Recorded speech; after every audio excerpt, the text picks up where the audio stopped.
Welcome to the deep dive. So today we are looking at this single, newly published preprint paper that claims you, me, and basically the entire planet Earth are just cosmic speed bumps. Yeah, it's a pretty wild premise to start with. It really is. And I want to set the stage for you, the listener, right away, because we are going to take the most basic foundational rules of reality, like, the fact that the universe is expanding. Right, or that gravity pulls things Or together. exactly. Or even just that the clock ticking on your wall is measuring something real. We are going to completely dismantle all of those ideas today. We really are. It's a complete paradigm shift. So our source material for this deep dive is a paper from Zenodo, dated June 22nd, 2026, and it's by an independent researcher named Maurizio Rizzari. Yeah, and the title of this paper is, well, it's an absolute mouthful. Oh, it is. Let me try to get through it. It's titled The Emergent Universe, a Relational Ontology Framework for Time, Matter, Energy, Information, and Gravity as Reconfigurations of the 8 Conditions of Existence. I know. While that title sounds like incredibly dense philosophy, it is actually a rigorous mathematical framework. Right. What Rizzari is doing here is attempting to resolve the most stubborn paradoxes in modern cosmology. He's suggesting that the physical phenomena we think of as, absolute reality are simply emergent illusions. Illusions. Wow. Yeah. He argues they are temporary, localized reconfigurations of a single underlying medium. Okay, let's unpack this.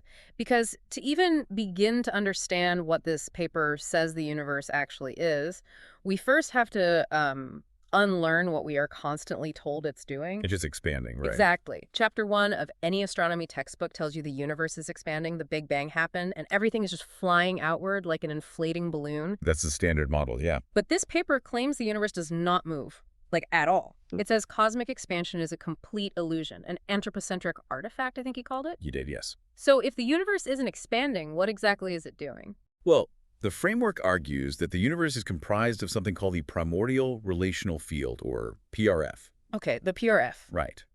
And this field is simply trying to return to a state of absolute equilibrium. Rizzari calls this baseline state the coherent relational void. The coherent relational void. Sounds very empty. It is. The mathematics represent this perfect void as a state of maximal coherence. He assigns it a value labeled as C sub n of exactly 1. C sub n equals 1. Got it. Think of a giant, infinitely crumpled bedsheet. Okay, I'm picturing a messy bed. The universe isn't stretching the bedsheet outward. The bedsheet is just naturally, slowly smoothing itself out. The wrinkles are relaxing. Oh, I see. Yeah, the ultimate goal is a perfectly flat, featureless plane where there is no friction, no differentials, and absolute transparency. That is the void at a coherence of 1. But wait, I have to push back on that. You can't just throw out a century of astronomical observations. It's a fair point. Literally every telescope we have, from Hubble to James Webb, measures galaxies moving away from us. I mean, how can an entire field of brilliant cosmologists be misinterpreting a bedsheet smoothing out as a balloon blowing up? What's fascinating here is that Rizzari's math doesn't say our telescope measurements are wrong. It says our vantage point is fundamentally compromised. What do you mean by compromised? The framework points out that we, as observers, are embedded inside localized topological defects within this field. We're literally living inside one of the wrinkles on that bedsheet. We're inside the wrinkle. Exactly. And because we are trapped inside the wrinkle, we are subject to a highly localized perspective. We measure the primordial relational field trying to eliminate friction and return to equilibrium. Okay, it's trying to smooth out. Right. But from inside the defect, the geometry of that relaxation process looks and feels geometrically identical to space itself stretching out around us. Wait, really? Yes. We are projecting our local smoothing process onto the entire cosmos and calling it expansion. Oh, wow. So we are inside the wrinkle looking out, thinking the fabric of reality is flying apart when really it's just trying to settle down. That's a perfect way to put it. That is incredibly humbling. But if the universe is just smoothing out toward this perfectly flat void, that raises a massive question. Oh, for it. Why am I solid? What are all the physical things, the stars, the planets, the chair I'm sitting in right now? Why haven't we smoothed out yet? Well, that brings us to how this paper redefines matter itself. Yeah. In this framework, matter is not a fundamental substance. It's not. No, it is defined as a stationary friction node. Yeah. Matter manifests when the field hits a very specific critical threshold where the coherence, that C sub n value, drops to approximately 0.85. So 1.0 is the perfect smooth void, and matter is just a localized drop to 0.85. Exactly right. Why is 0.85? Like, what does that number actually represent in physical terms? Well, think about the phase transitions of water. If a coherence of 1.0 is pure, perfectly flowing liquid water, and 0.0 is completely chaotic, unpredictable steam, then 0.85 is like that specific temperature where water turns into slush. Oh, slush. I hate slush. Right, it's that strange middle ground. It's cold enough to form stubborn, semi-solid chunks of ice, but it's still suspended in the flow. Wait, so we, as solid matter, are those chunks of slush? We are. We exist precisely because we are a localized drop in the universe's coherence. We are the ontological friction, the cosmic speed bumps preventing the universe from being perfectly smooth. That's crazy. So humanity, the Earth, the entire solar system, we are literally just stubborn slush that hasn't melted back into the void yet? That is exactly what we are. If matter is just a friction node, how does this framework explain time? Because, the passage of time feels like the most undeniable linear reality we experience. It does feel that way. But the paper says time emerges as the sequential dissipation of entropic debt. Yeah, let's look at the concept of debt here. If the perfect void is a zero balance on a credit card, existing as a 0.85 friction node means a localized region of the universe has racked up a thermodynamic imbalance. A thermodynamic imbalance, like we overspent. Precisely. The paper labels this delta S subdebt. Since our existence is a disruption of perfect coherence, the universe has to actively resolve it. It has to pay off the debt. Exactly. Time is not a clock ticking in the background. Time is simply the process of the universe sequentially paying off its credit card bill, transaction by transaction, trying to get back to a zero balance. So time only exists because there's a thermodynamic debt to pay. You got it. That means if the universe was completely smooth at a coherence of 1, there wouldn't be any debt, so nothing would happen, meaning there would be no time. Exactly. Which fundamentally changes how we view energy as well. Energy in this framework is the thermodynamic work required to sustain our metastable relational configurations. Metastable relational configurations, meaning us, the slush. Right. The universe's natural gradient is pushing hard toward equilibrium. It wants to erase the speed bump. So just to maintain our shape as 0.85 slush requires constant energetic work. Man, that makes the mere act of existing sound exhausting. It kind of is. It means when you, the listener, eat breakfast or go to sleep, you aren't just fueling a biological machine. You are doing the thermodynamic work required to stubbornly hold your shape. Against the universe's natural desire to dissolve you into the void, yes. It's like swimming furiously upstream just to stay in one place. It frames existence as a profound act of rebellion against the natural order of the cosmos. We are entirely temporary configurations demanding constant energy just to avoid dissolving into absolute transparency. Okay, here's where it gets really interesting. And honestly, where my brain started to rebel against the math in this paper. The math gets pretty intense. Yeah, we've established that we are friction nodes paying off cosmic debt. But how do these friction nodes interact with each other to build planets and galaxies? Like, how does gravity work if there's no expanding space? That is the big question. The paper relies on something called octonionic non-associativity. And it gives this equation. I'm going to spell it out. ALT, parentheses A, comma B, comma C equals A times B, then times C minus A times parentheses B times C. Yes, the associator equation. And it says this does not equal 0. Okay, I need you to translate that. How does an algebra equation about letters not associating equally translate into gravity? Let's break down the mathematical concept of associativity first, without getting bogged down in the formulas. Please do. In everyday elementary math, the way you group numbers doesn't matter. If you add 1 plus 2 and then add 3, you get 6. Right. If you add 2 plus 3 and then add 1, you still get 6.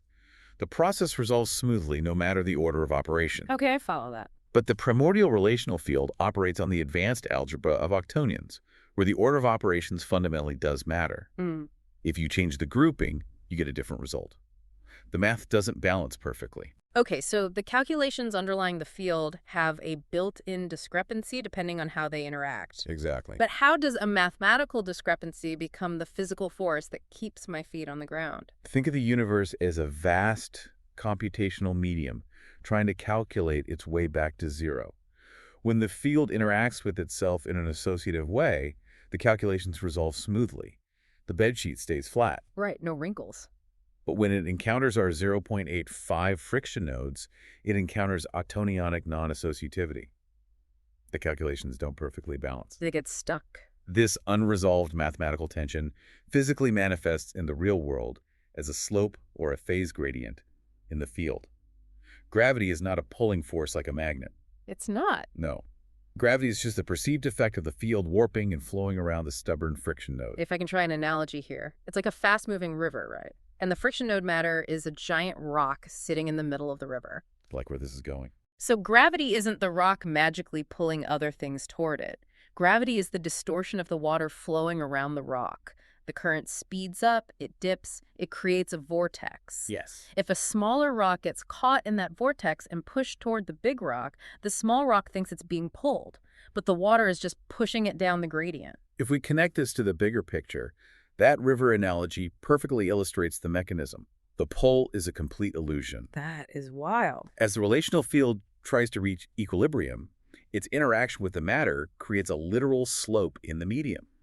Things just naturally roll down the slope. So it entirely removes the need for gravity to be a magical, separate pulling force. Exactly. It is purely a consequence of the geometry of the field trying to relax around our ontological friction. But wait, if gravity is just a slope in a relaxing field and the universe isn't expanding, what happens to dark matter and dark energy? The standard muddle ghosts. Because cosmologists have spent decades and billions of dollars searching for these invisible forces. I mean, they make up like 95% of the standard model of the universe. They do, under the current model. Yeah. But we have to look at why those concepts were invented in the first place. Why were they? Cosmologists observed that the universe appeared to be expanding at an accelerating rate. The existing math for gravity couldn't explain that, so they hypothesized dark energy as an invisible force pushing it apart. Okay.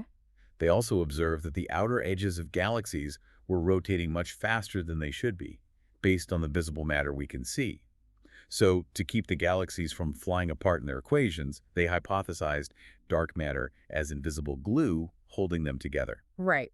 The math for an expanding universe didn't match the observations, so we essentially invented invisible ghost particles to balance the equations. That is exactly the problem Rizzari is addressing. If you remove the assumption of cosmic expansion, if it is strictly an artifact of our local topological defect relaxing, then you don't need dark energy to push the universe apart.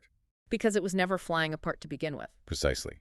And if gravity is simply the phase gradient of the field flowing around friction nodes, the rotation curves of galaxies aren't a mystery anymore. They aren't. No. The fast rotation is just the natural, complex eddy currents of the field relaxing around massive clusters of matter.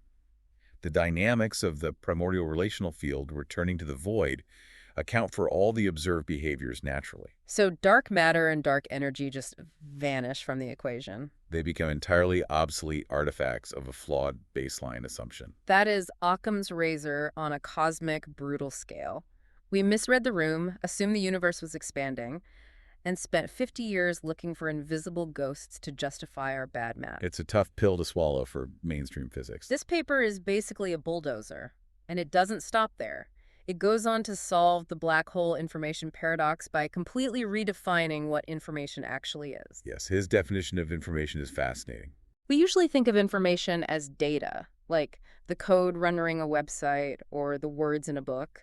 But Rizzari defines information, with a capital I, as relational differentials. What does that mean? It means information is purely a measure of distance from perfection. Okay, distance from perfection. If everything in the universe was completely uniform, perfectly smooth, at a coherence of 1, there would be no information because there would be no differences to measure.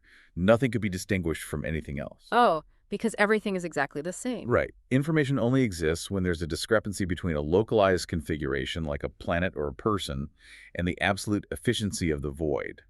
Information is the measurement of how far off something is from absolute efficiency. So what does this all mean? Rizzari takes this definition of information and makes a massive philosophical leap.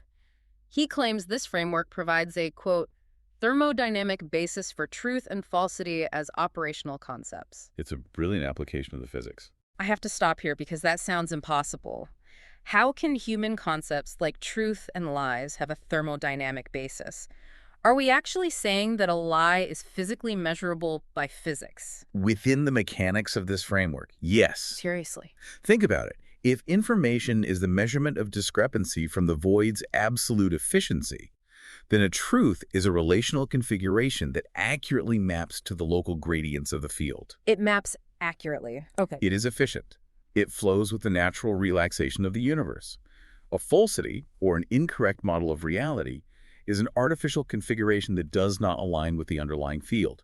Wait, let me make sure I'm grasping the physical mechanism of this. If I believe a false model of reality, let's say, the assumption that the universe is objectively expanding my brain literally has to build artificial cognitive scaffolding to maintain that belief. Yes. Does that mean maintaining a lie actively requires more thermodynamic work? It increases your entropic debt. Yeah. Falsity creates additional, unnecessary ontological friction. What? From a physical standpoint, a lie is inefficient on a thermodynamic level. Truth is simply the path of least resistance toward coherence. That is mind-blowing. By operating on false assumptions, we are creating local relational differentials that require actual, measurable caloric energy to sustain against the ambient reality. The universe inherently favors truth because truth is thermodynamically cheaper. That is absolutely wild to think about. To the listener right now, as you sit there trying to process all these massive concepts, your brain is physically working as a friction node. You are processing relational differential. For doing the work. And by abandoning the false idea of an expanding universe and understanding this new framework, you are literally reducing your entropic debt. You are aligning yourself closer to the thermodynamic truth of the cosmos, which saves you energy. It fundamentally changes the pursuit of knowledge. Learning isn't just about accumulating facts. It is the process of a local topological defect. You, the listener, reducing your own internal ontological friction by absorbing a more efficient, physical and accurate model of reality. Well, we have covered a staggering amount of ground today, and I think we have successfully dismantled the everyday reality we started with. I'd say we took a pretty good swing at it. Let's summarize where we've landed. You, the listener, are not just a person sitting on a rock floating through an expanding empty void. You are a metastable friction node. You're the slush. You are operating at a 0.85 coherence level, cosmic slush. You are actively working off an entropic debt, which you perceive as the linear passage of time. Yes. You exist inside a localized wrinkle in the universe, misinterpreting the natural smoothing out of the field as cosmic expansion. And the feeling of gravity holding you down is just the universe trying to flow around your stubborn 0.85 level existence. It is a radically different paradigm that removes our ego from the center of the cosmos. We are no longer the point of the universe. We are temporary emergent glitches in a much larger self-correcting system. A glitch that takes energy to sustain. Exactly. It is a cohesive framework that scales perfectly, explaining everything from the thermodynamic caloric cost of telling a lie, all the way up to why galaxies rotate the way they do without needing invisible phantom forces. It certainly gives a whole new weight to the phrase, seeking the truth. It's your thermodynamic duty. But as we wrap up this deep dive, we have to look at the inevitable conclusion of Rizzari's math. The endgame. Right. The universe is relaxing, the entropic debt is being paid off second by second, the wrinkles on the bedsheet are smoothing out. Eventually, the field will reach its goal. This raises an important question for anyone listening. If the universe's ultimate goal, its natural underlying drive, is to completely eliminate all ontological friction and return to the coherent relational void where coherence is perfectly one day. The perfectly flat bedsheet. Yes. What happens to us? What happens to our consciousness, to our memories, to our information when that final cent of entropic debt is paid off? That's a terrifying thought. If time only exists because we have debt, and matter only exists because we are friction, then achieving perfect, transparent equilibrium means the complete cessation of all emergent phenomena. Does the concept of truth, or you, even exist in a perfectly coherent void where there are no differentials left to measure? A universe so perfectly, flawlessly smooth that it forgets it ever had wrinkles in the first place. That is something to keep you awake tonight. Indeed. Well, we want to thank you for joining us on this deep dive. As you go about your day as a localized topological defect, take a moment to appreciate the ontological friction that allows you to exist at all. See you next time.